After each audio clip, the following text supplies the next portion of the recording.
YCP నేత చెవిరెడ్డి భాస్కర్ రెడ్డి వ్యవహారం talk of the jail దాటిపోయి టాక్ ఆఫ్ ద స్టేట్ అయిపోయింది. మద్యం కుంభకోణం కేసులో విజయవాడ సబ్ జైల్లో రిమాండ్ ఖైదీగా ఉన్నప్పటికీ ఆయన గారి ప్రవర్తన చూస్తుంటే లోపల ఉన్నది జైలా లేకపోతే బిగ్ బాస్ హౌస్ అని ఆయన అనుకుంటున్నాడా అనే సందేహం అందరికీ కలుగుతుంది. అధికారులు, ప్రజలు, మీడియా అందరూ చెవిరెడ్డి సంచలన విచిత్ర ప్రదర్శనలు చూసి ఆశ్చర్యపోతూ నోళ్ళు ఎలబెడుతున్నారు. వేల కోట్ల మద్యం కుంభకోణంలో నిందితుడిగా చెవిరెడ్డి పేరు సడన్గా వెలుగులోకి వచ్చింది. డిస్టిలరీల నుంచి వసూలైన ముడుపులు కేసీరెడ్డి వసూలు చేస్తే కేసీరెడ్డి నుంచి ఆ ముడుపులు తీసుకుని గత ఎన్నికల్లో వైసీపీ అభ్యర్థులకు పంపిణీ చేశారన్న ఆరోపణలతో చెవిరెడ్డి బెంగళూరు విమానాశ్రయంలో సిట్ వాళ్ళు అరెస్ట్ చేసి రిమాండ్ కూడా పంపించేశారు. కోర్టు ఇచ్చిన 3 రోజుల సిట్ కస్టడీతో చెవిరెడ్డి యాక్షన్ ఎపిసోడ్ మొదలైపోయింది. సిట్ కస్టడీలో కానీ జైల్లో కానీ ఆయన యాక్షన్ పీక్ లెవెల్ అంట. మామూలుగా జైలు అంటే చాలా నిశ్శబ్దం, పశ్చాత్తాపం, ఆత్మవిమర్శ. కానీ చెవిరెడ్డి ఈ సాంప్రదాయాలకు తిలోదకాలు ఇచ్చేసి సరికొత్త జైలు రియాక్షన్ ప్రవేశపెట్టారు.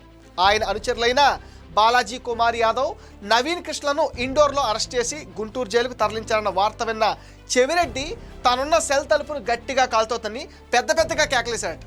ఏంటి, నా మనుషుల్ని నా నుంచి వేరు చేస్తారా అన్న రేంజ్లో ఆయన ఆక్రోశం వెల్లడైందట. తాను పారిపోమ్మంటే ఇండోర్లో పట్టుబడిన వారు ఏ నిజాలు చెప్పేస్తారన్న భయం, ఆక్రోశం అనుకుంటా. ఇక విచారణ సమయంలో ఆయన గారి ప్రదర్శించిన పనితీరు మరింత అద్భుతంగా ఉంది. 200కు పైగా ప్రశ్నలు అడిగినా ఏ ఒక్కదానికి సమాధానం ఇవ్వకుండా అధికారులనే బెదిరించారట. మీ అంతు తేలుస్తా, బెయిల్ వచ్చాక ఇక్కడే సిట్ ఆఫీస్ ఎదురుగా అద్దెకి దిగి మీ పని చూస్తా అంటూ సిట్ అధికారులను హెచ్చరించడం గురించి తెలుసుకుంటే బహుశా ఓడినా అధికారంలో లేకున్నా ఇది నా అడ్డా, ఇక్కడ నాదే రాజ్యం అన్న ఫీలింగ్లో ఆయన ఉన్నారేమో. దీన్నే బలుపంటారు.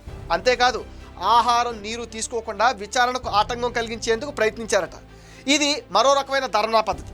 తిండి లేదు, నీళ్లు లేవు, మీరెలా ప్రశ్నలు అడుగుతారు అన్నట్టుగా ఇది ఆత్మరక్షణ వ్యూహమా లేక అధికారులు భయపెట్టే పద్ధత అనేది ఆయనే చెప్పాలి. ఈ మొత్తం ఎపిసోడ్లో ట్విస్ట్ ఏంటో తెలుసా?